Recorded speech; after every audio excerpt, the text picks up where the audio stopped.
Greetings, members one and all of the Salvation Nation.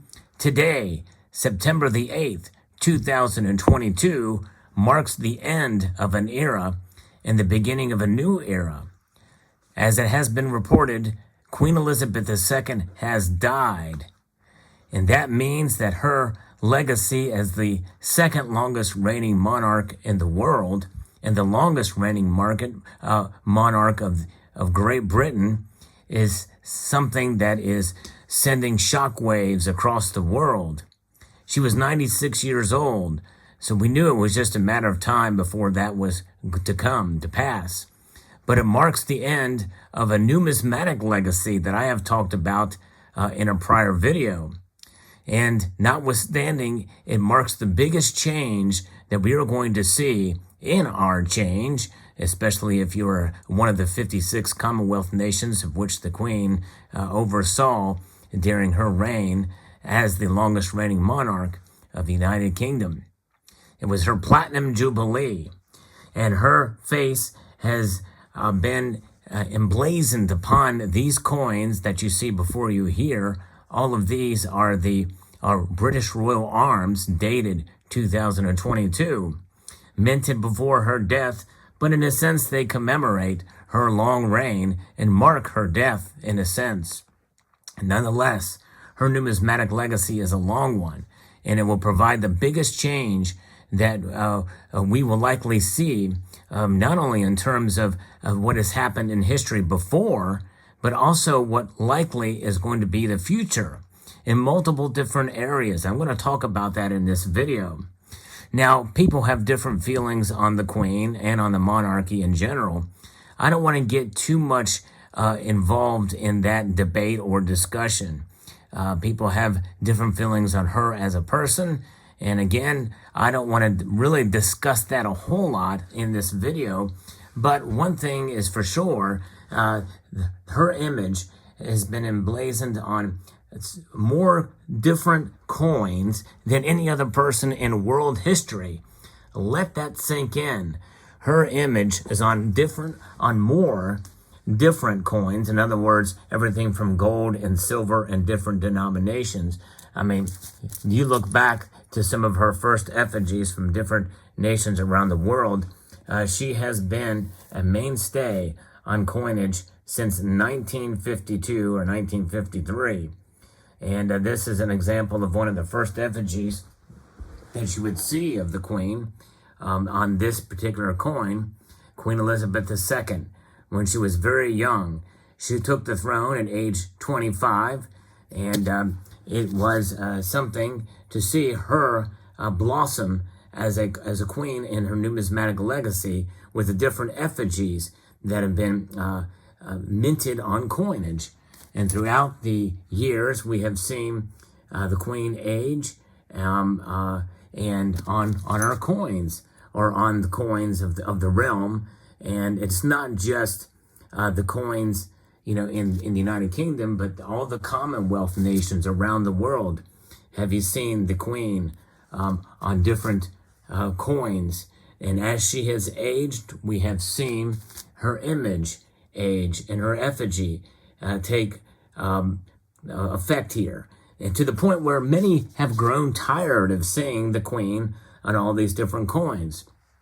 In fact, she doesn't hold the record in one area, though, but she does hold the record as being the only living person to see her image on so many different coins, as well as having her image on a wider variety of coins.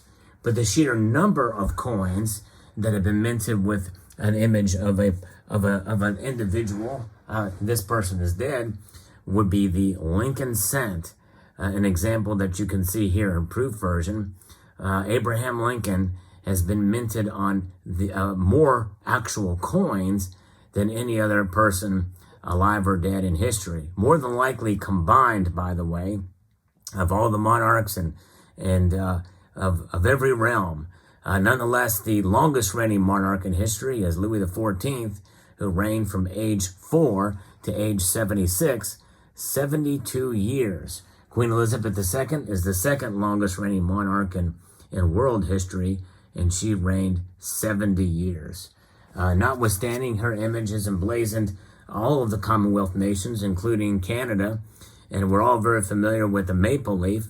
And this is a platinum example with a queen that probably has the longest effigy that we've seen. And this is Susan Blunt's effigy of Queen Elizabeth, which is, I believe, the worst portrait of the Queen since 2003 on this kind of a dinged up platinum maple leaf here.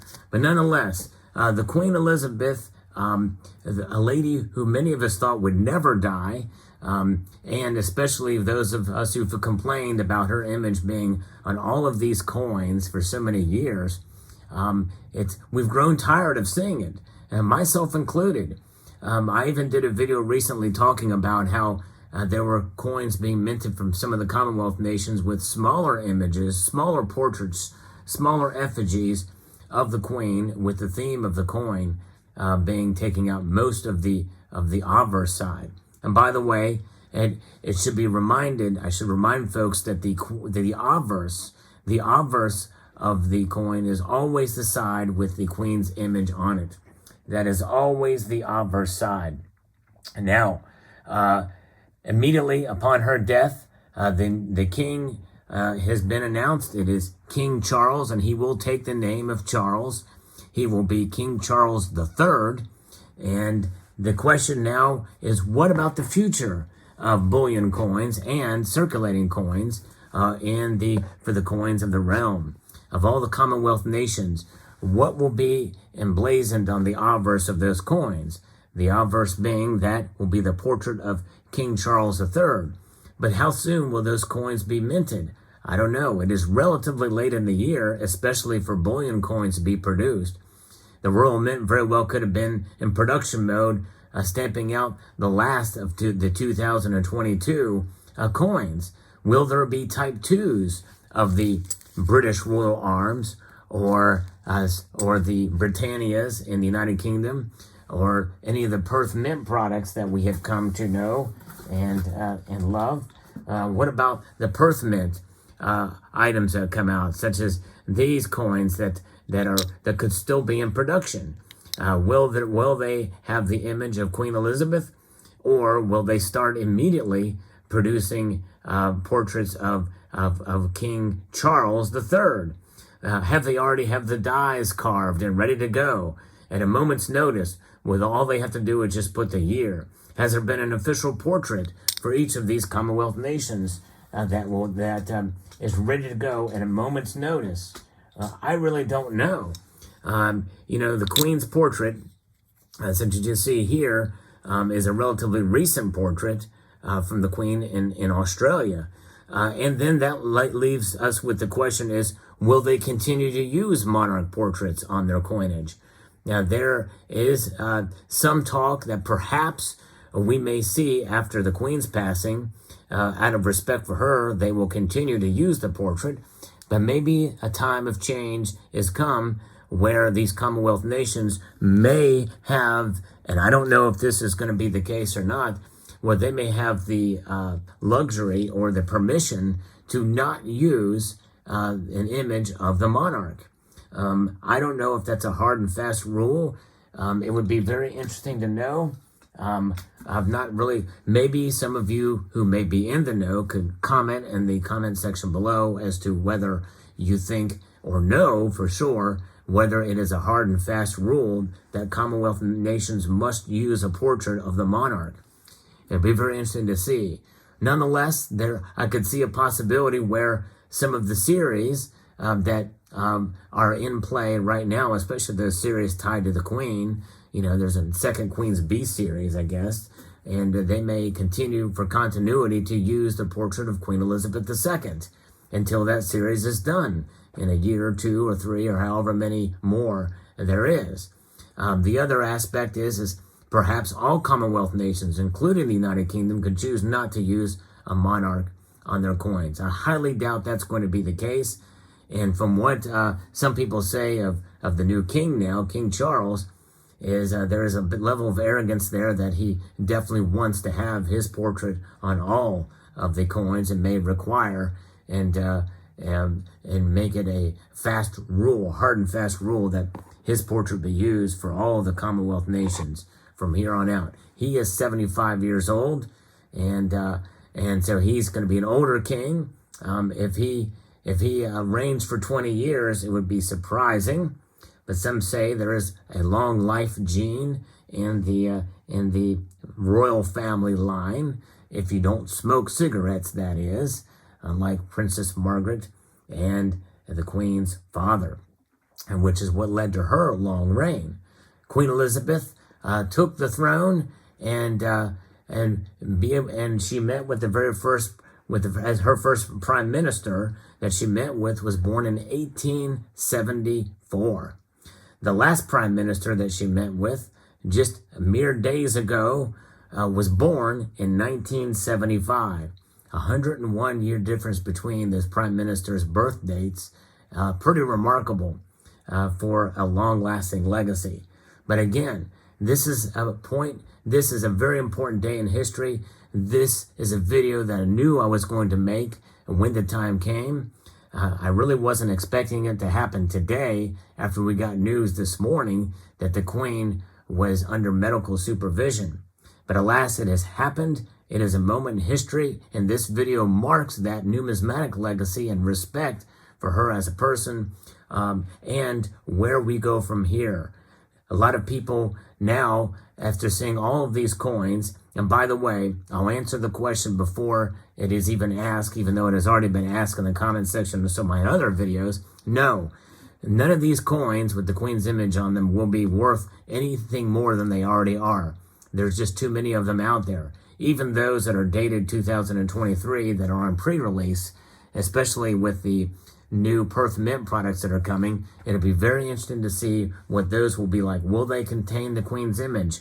They will not be released until quite a little bit of time, although the Year of the Rabbit, the proof versions, are already in production or have been produced.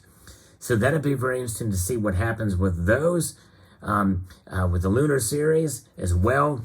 And but nonetheless, those coins, unless there's a very small mintage, will not be worth anything more just because the Queen has passed away.